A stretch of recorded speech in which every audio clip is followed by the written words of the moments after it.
Better Woman is brought to you by Life Body Balance.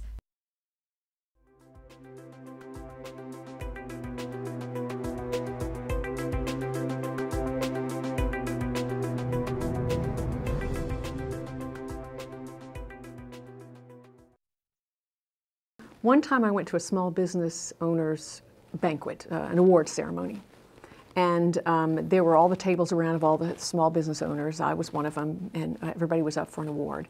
And they had done videotapes of the different people, and they all asked them the same question. And my favorite answer came from a man who happened to win that night. And the question was, what motivates you? What makes you successful? What makes it all tie together? And his answer was, fear. And I applauded, because it's fear in a good way. It's a motivator. You know, you have to have a good sense of responsibility to make payroll every week, every month, whatever, when you're starting a company, and certainly in the first few years. And it's fearful sometimes to think that you might not, or that some little thing could go wrong and it could, you know, ruin your business. So I always say there's very little margin for error in small business. Big business is tough in a lot of other ways, but there's some margin of error they have that we don't have. You know, when one person out of 13 leaves or doesn't work out, that's 10% of your workforce almost.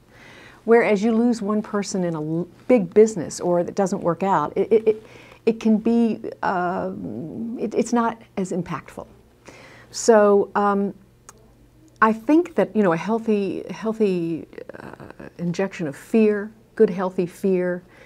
Again, I just wanted to do it. I think you have to want to do it. I think you have to love it.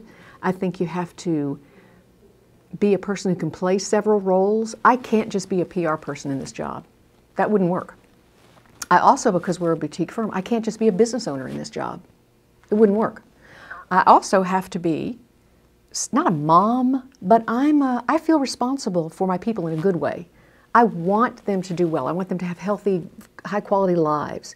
And I want them to have a challenging work environment. I want it to be challenging and fruitful and make money, but I also want it to be invigorating to them so that they want to come back the next day. And that doesn't happen every day. Sometimes we all don't want to come back the next day. But for the most part, I think what keeps me going is the combination of just wanting to get it right and having the energy and the passion to do it.